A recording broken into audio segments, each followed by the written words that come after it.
ফালে যাওঁ মই চবফালে পজিটিভেই দেখোঁ এতিয়া তাৰ পাছত ৰাইজে কি সিদ্ধান্ত লয় সেইটো ৰাইজৰ ওপৰত কথা আমি কিন্তু যথেষ্ট যোৰহাটত আমি পৰিস্থিতি লৈ আমি যথেষ্ট উৎসাহী কালি মই মাজুলী যাওঁতেও দেখিছোঁ মানুহ ক'তো মানুহ নাই কিন্তু গৌৰৱ গগৈ পোৱাৰ লগে লগে মানুহে গোটেই দৌৰা দৌৰিকৈ আহি পেলাই হঠাৎ 300-400 মানুহ আহি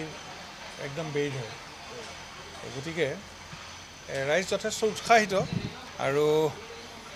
19 তাৰিখৰ বেলতে ক'ব কিন্তু যোৰহাটত দেখা গৈছে যে গৌৰৱ গগৈৰ লগত সকলো সময়তে থকা লোকসকলৰ ভিতৰত 2-4জনে এতিয়া লগ এৰিছে যে গৌৰৱ গগৈক মানস পৰায়ো ধৰক বিজেপি যোগদান কৰাই মানে এনেকুৱা হৈছে যে ভয় খাইছে গৌৰৱ গগৈ হাৰিব বুলি বা তেনেকুৱা ধৰণৰ কথা হৈছে নেকি মইতো সদায় পজিটিভ চিন্তা কৰা মানুহ মই সদায় পজিটিভ চিন্তা কৰা মানুহ তেওঁলোক কিয় গ'ল এতিয়া এইটো তেওঁলোকে জানিব আপোনাকো কিবা প্ৰেছাৰাইজ কৰিছে নাই মোক আজিলৈকে কোনো প্ৰেছাৰাইজ কৰা মোক অনুৰোধ কৰে মোক প্ৰেছাৰাইজ মোক কোনেও নকৰে এতিয়া নাই কৰা আৰু মই তেনেকুৱা প্ৰেছাৰাইজ কৰা বা অনুৰোধ কৰিবলগীয়া অনুৰোধ কৰিছে আৰু তেওঁলোকে বিচাৰে মই আপোনাৰ সমষ্টিত লিড পাবনে গৌৰৱ গগৈ চাওক তিতাবৰ সমষ্টিত মই কেতিয়াও কোনো কথা মই তেনেকৈ সদায় পজিটিভলি মই মানে তেনেকুৱা ধৰণৰ মই কথা মই কেতিয়াও আজিলৈকে টিভিত মই কোৱা নাই কিন্তু এটা কথা ঠিক যে বিগত যিটো ইলেকশ্যন আছিলে সেইটো ইলেকশ্যনত তিতাবৰত যদিও মই জন্ম তিতাবৰৰ ৰাইজে মোৰ নামটো জানে কিন্তু মানুহ হিচাপে মোক চবেই চিনি নাপায় এইবাৰ মই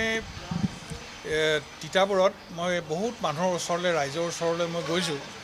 আৰু আগতে মানুহজন মই কেনেকুৱা আছিলোঁ বা তেওঁলোকে যিটো শুনিছিলে এইবাৰ মোক লগ পোৱাৰ পাছত তেওঁলোকে নিশ্চয় বেয়া পাব নালাগে কাৰণ সদায় মই মানুহৰ সদায় পজিটিভটো চিন্তা কৰোঁ আৰু যাক যেনেকৈ পাৰোঁ মই ৰাইজক মই সহায় কৰিছোঁ আৰু চৰকাৰে যিখিনি দিছে আমি সেইখিনি লৈ পেলাই ৰাইজক আমি যথেষ্টখিনি উন্নয়নৰ মুখ আমি কম বেছি পৰিমাণে দেখাইছোঁ আৰু উন্নয়নটো এটা অৱধাৰিত প্ৰচেছ আৰু মই যদি ভাবিছোঁ কিবা উন্নয়ন হয়তো হৈছে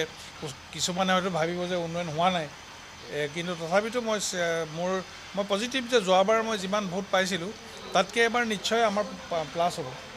মানে ভাল হ'ব আৰু তিতাবৰত ডেফিনেটলি ভাল হ'ব কিয় ভাল নহ'ব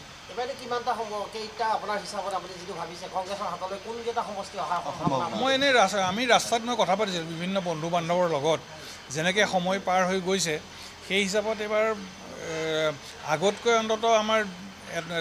কেইটামান চিট আমি বেছি পাব লাগে মই একজেক্টলি মই আপোনাক নাম এতিয়া নকওঁ কিন্তু কেইটামান চিট আমি বেছি পাম বুলি ভাবিছোঁ মানে এইবাৰ প্লাছ হ'ব নাই আমাৰ আহি আছে আমাৰ সভাপতিও আহিব দেৱব্ৰত শইকীয়াও আহিব আৰু আমাকো নিৰ্দেশ দিছে বেলেগ বেলেগ সমষ্টিত যাবৰ কাৰণে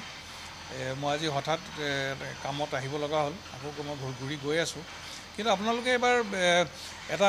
ভাল ৰিজাল্ট আপোনালোকে দেখিব অসমলৈ আপোনালোকৰ ইচ্ছা আপোনালোকে এইটো ক'ব পাৰে মই ভিতৰে কি বাহিৰে কি এইটো আপোনালোকে মোক যি ভাবে মোক কওক মোৰ এটাই মোৰ লক্ষ্য তিতাবৰ সমষ্টিটোৰ ৰাইজৰ কেনেকৈ উন্নয়ন হয় আৰু মই নিজেই মানুহটো কিমান মই ভালকৈ মই থাকোঁ মোৰ লক্ষ্য সেইটোৱে বাকী বিভিন্নজনে বিভিন্ন কমেণ্ট দিব সেইটো লৈ পেলাই মই মুঠেই চিন্তিত নহয় যোৱাবাৰতকৈ এবাৰ ভাল হ'ব তিতাবৰ কাৰণ মই গোটেই দিন ৰাত মই ইলেকশ্যন শেষ হোৱাৰ দিনৰ পৰাই মইতো ৰাইজৰ লগতে আছোঁ আৰু নিজক মই এতিয়ালৈকে মই কোনো ধৰণৰ মই তেনেকুৱা ধৰণৰ কৰ্মত মই জড়িত কৰা নাই যিটো কৰিলে ৰাইজে ধৰক বেয়া পায় আৰু ৰাইজক মই সদায় কওঁ প্ৰত্যেকখন মিটিঙত কওঁ যে মোৰ যদি কিবা আশোহা আছে ক'ৰবাত যদি মই কিবা কৰিব নলগীয়া কাম কৰিছোঁ বা ক'ৰবাত মই কিবা কথা ৰখা নাই আৰু ৰাইজক মই সদায় বিনম্ৰভাৱে কওঁ যে আপোনালোকে মোক জনাব কথাবোৰ এনেকুৱা শুনক এতিয়া কাৰ মনৰ কথা কোনে কি ভাবি আছে কোনেও আপুনি ক'ব নোৱাৰে আৰু যেতিয়া চব ভাল চলি থাকে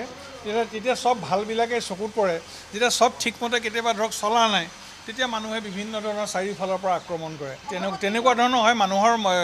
আৰু কোনোবাই নিশ্চয় সদায়তো একেজন মানুহে একে জেগাত নাথাকে মানুহ বদলা বদলি হৈ থাকে তেওঁ নিজৰ আশা তেওঁ ব্যক্ত